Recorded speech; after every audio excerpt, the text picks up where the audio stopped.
कर अब कार्मिक विभाग, लॉ और हमीरपुर कर्मचारी चयन आयोग के बीच में डिस्कशन चल रही है। हमीरपुर आयोग के जो लॉ ऑफिसर हैं वो दिल्ली जाए थे, उनकी डिस्कशन वहां उनके जो सीनियर एडवोकेट उन्होंने एंगेज किए हैं उनसे हो गई थी।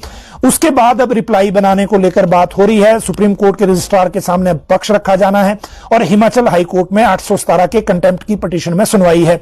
इन दोनों में रिप्लाई फाइल होना है। 817 में सबसे बड़ा चैलेंज यह है कि 1867 पोस्टों में क्या कटौती होती है या नहीं।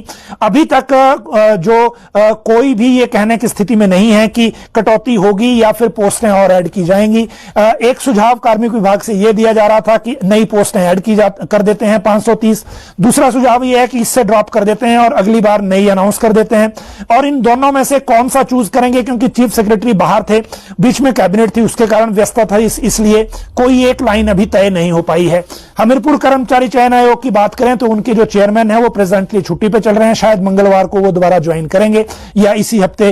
उसके बाद जो भी अपडेट होगी तो वो भी फिर उसके बाद पता लगेगा कि वो क्या सरकार रुख लेती है। लेकिन फिलहाल इसमें डिसीजन की स्थिति नहीं है और डिसीजन की स्थिति जैसे ही होगी हम आपको इसकी जानकारी देंगे।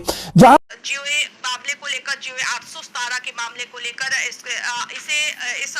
यह मामला जो है वो प्रदेश में काफी लंबा जो है वो हो चुका है और जीओए के जितने भी हमारे अभ्यर्थी हैं, आज उन्होंने सोशल मीडिया पर हम देख रहे थे कि बहुत सारे व्हाट्सएप मैसेजेस हमें आए और सोशल मीडिया पर भी अब इस तरह के जो 817 के जितने भी अभ्यर्थी हैं उन्होंने मैसेजेस अलग अलग तरह के डाले हैं और इन मैसेजेस में उन्होंने सरकार से गुहार लगाई है। हालांकि पहले यही जीओए 817 के अभ्यर्थी जो सरकार से पूरे 1867 पोस्टें मांग रहे थे, अब इन्हीं अभ्यर्थियों ने मजबूरन जो है वो सरकार से यही गुहार लगाई है कि सरकार अगर 1867 पोस्टों पर उनकी भर्तियां नहीं कर सकती है तो 530 जो 556 की पोस्टें हैं उनको होल्ड में रखते हुए 1337 की पोस्टों का ही हल निकाल दे उनके लिए वो भी काफी होगा, ताकि जो छात्र उसमें छूट जाएंगे या जो मेरिट लिस्ट में नहीं आएंगे वो अगली परीक्षा की तैयारी करेंगे। तो आप देखिए कि किस तरह से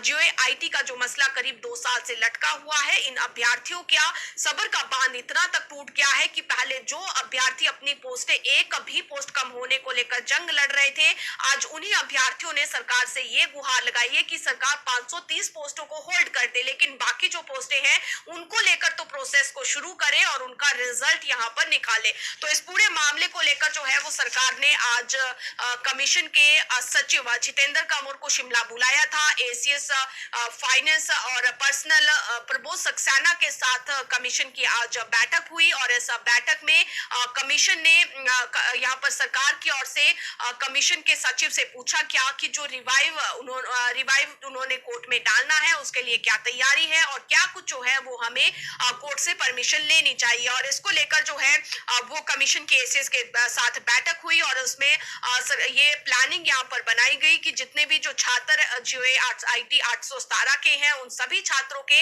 स्किल टेस्ट का रिजल्ट घोषित करने की जो डिमांड है, सिफारिश है, वो हाई कोर्ट से की जाएगी और इवैल्यूएशन को लेकर भी जो मंजूरी है वो हाई कोर्ट से ली जाएगी। तो ये रिवाइव जब डाला जाएगा हाई कोर्ट में, जो कंटेम्प्ट यहाँ पर कमीशन के खिलाफ लगा था उस कंटेम्प्ट के खिलाफ अब जो रिवाइव है वो यहाँ पर डाला जाएगा हाई कोर्ट में। 20 मई को इसकी सुनवाई हाई कोर्ट में है और इस पूरे मामले को लेकर ये प्लानिंग हो चुकी है कि जीओए 817 का इवैल्यूएशन और स्किल टेस्ट जो है उसकी मंजूरी सरकार से ली जाएगी ताकि स्किल टेस्ट का रिजल्ट जो है वो निकाला जा सके और इवैल्यूएशन की मंजूरी भी हाई कोर्ट की ओर से दी जा सके।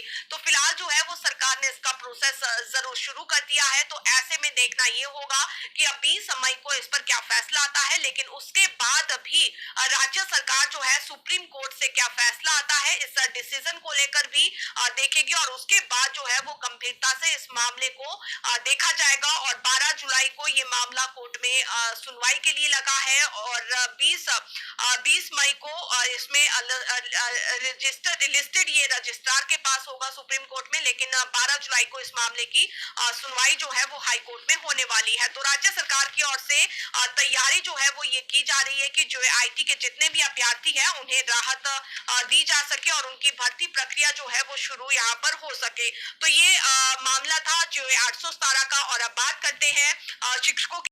जेओई की परीक्षा की बात करें तो इसका पेपर भी लीक हुआ था मंडी से, और मंडी के डिप्टी कमिश्नर अरिंदम चौधरी ने सिफारिश की, रिकमेंड किया है कि इस पेपर को लीक किया जाए। जिन परीक्षा केंद्रों में ये पेपर लीक हुआ था, इसमें मंडी जिला के 2 परीक्षा केंद्र थे, जिसमें से सुंदरनगर और मंडी दोनों परीक्षा केंद्रों का परीक्षा रद्द करने की सिफारिश डिप्टी कमिश्नर मंडी ने की है। और ये मुख्य सचिव को फाइल भेजी गई और उसमें सिफारिश की गई है कि इस पेपर को रद्द कर दिया जाए। हालांकि इस पर सरकार अभी तक पुलिस की जो कमेटी गठित की गई है उसकी रिपोर्ट का इंतजार कर रही है। ये देखा जा रहा है कि पेपर कितने स्तर पर लीक हुआ था, लेकिन यहाँ पर बड़ा सवाल ये उठता है कि पेपर लीक होता है, चाहे वो एक व्यक्ति में बंटा या 4 लोगों में बंटा या 10 लोगों में बंटा, जेओए का पेपर लीक हुआ था। एलडीआर की परीक्षा में धांधली हुई थी, सरोप को लेकर कैंडिडेट्स हाई कोर्ट पहुंचे हैं। जेओ की परीक्षा को लेकर रद्द करने की सिफारिश डिप्टी कमिश्नर मंडी ने सरकार को भेजी है। हालांकि जेओए की बात करें तो इसके रूल्स भी अब बदल रहे हैं, क्योंकि क्लास 4 जेओए बनेंगे, इसका रास्ता भी साफ हो गया। जेओ आईटी की भर्ती में अब क्लास 4 कर्मचारियों को भी प्रमोशन के तहत 10% कोटा